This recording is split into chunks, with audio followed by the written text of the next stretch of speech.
À la fin de ma mission au village des Tortues de Gonfaron, au bout de 20 jours, le site a été transféré à Carnoul, non loin de là. Donc on voit ici la nouvelle entrée du nouveau site de Carnoul, avec un bureau et le vétérinaire.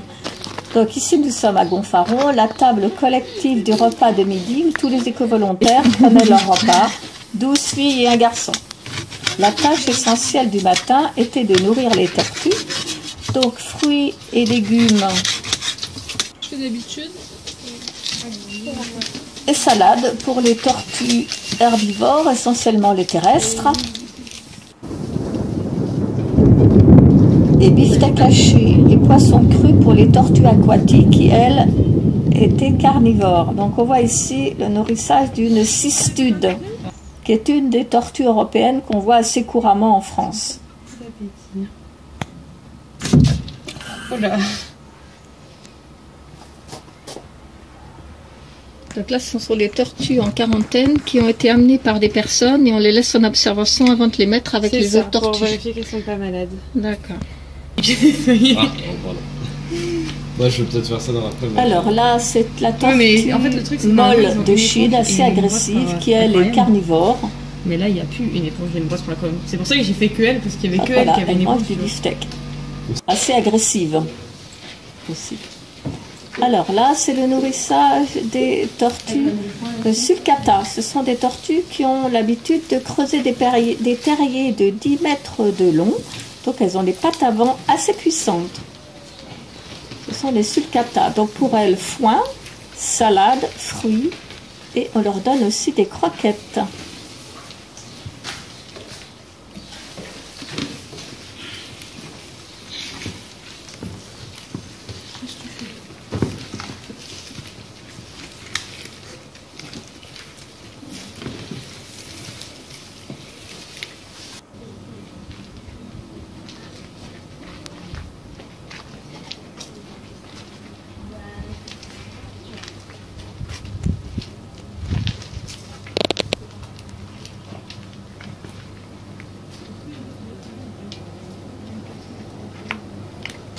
Les prédateurs principaux des tortues, c'est les voitures, les tondeuses à gazon et les chiens. Et le problème des tortues, c'est qu'elles ont les poumons dans le haut, là, juste en dessous, ici. Elle est scalpée. Si les poumons ne sont pas touchés, ça va. Mais si les poumons sont touchés, il peut y avoir une infection. Alors là, la résine et la fibre de verre, là, c'est que on va vraiment faire une fausse carapace, mais qui va être étanche, qui va être stérile et qui, en plus tard, tombera d'elle-même. Le principe, c'est d'en mettre environ 3 couches en épaisseur, de façon à constituer un machin vraiment solide. Et à chaque fois, on met de la résine, de la fibre, de la résine, de la fibre, etc. etc.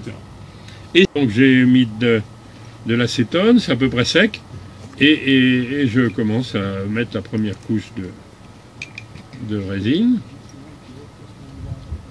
Première couche.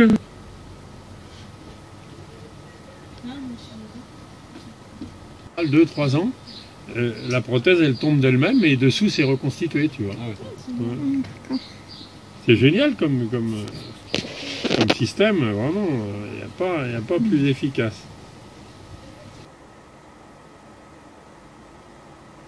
Alors, on avait aussi l'habitude l'après-midi d'accomplir d'autres tâches. Par exemple, répondre à la boutique, au téléphone, faire les entrées du public. Et là, ben voilà, par exemple, des tâches d'entretien. Donc là, je suis en train de nettoyer la tortue en plastique au coin jeu des enfants.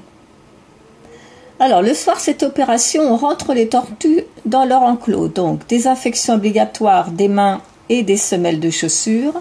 Alors, en fonction de la taille de la tortue, petite ou grosse, soit on s'y mettait à 2, à 4 ou parfois seule. Donc là, elle est assez grosse. Il me semble que c'est une tortue léopard. Donc, on va la rentrer à 2. Donc, on les rentrait dans les enclos parce que pendant la nuit, malgré les caméras, on a eu des vols. Donc, il y a eu des voleurs qui sont venus prendre les tortues. C'est un animal qui est assez prisé. Donc, Donc là, c'est une petite tortue, donc je vais me débrouiller toute seule.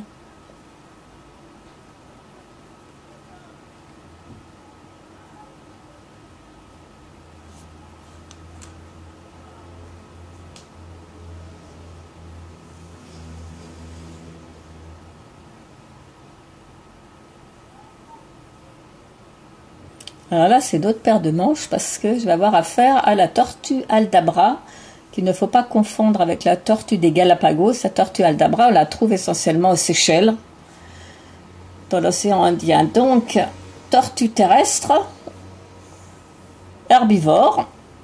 Donc celle-ci est un petit peu récalcitrante. Elle avait besoin de caresses sous le menton, sous le cou et sous les pattes. Et je l'ai amadouée avec une feuille de chêne. Donc mademoiselle n'est pas pressée, elle a tout son temps, rien ne sert de courir, il faut partir à point. Donc petit à petit, voilà, elle avance vers moi. Et au bout d'une demi-heure, elle était rentrée dans son enclos. Voilà, tout doucement. Il faut dire que dans cet enclos, il y en avait 4 à rentrer. Et les autres, elles étaient un petit peu moins gentilles que celle-ci. Donc j'ai eu un peu plus de mal. Donc au bout d'une heure et demie, les 4 tortues étaient rentrées dans leur enclos. Bon, après, j'avais tout mon temps, et elles aussi. Alors là, c'est le coup de cœur. La photo des éco-volontaires avec Bernard au premier plan. Donc là, c'est la tortue Regatta, la plus belle des tortues de Madagascar. À droite, on voit la tortue crêpe, toute plate, qui monte au rocher et qui se cache sous les anfractuosités. Et là, les tortues léopards. On les appelle comme ça à cause des taches qui ressemblent à la fourrure des léopards. Et là, c'est moi, dans un œuf factice. Bye bye!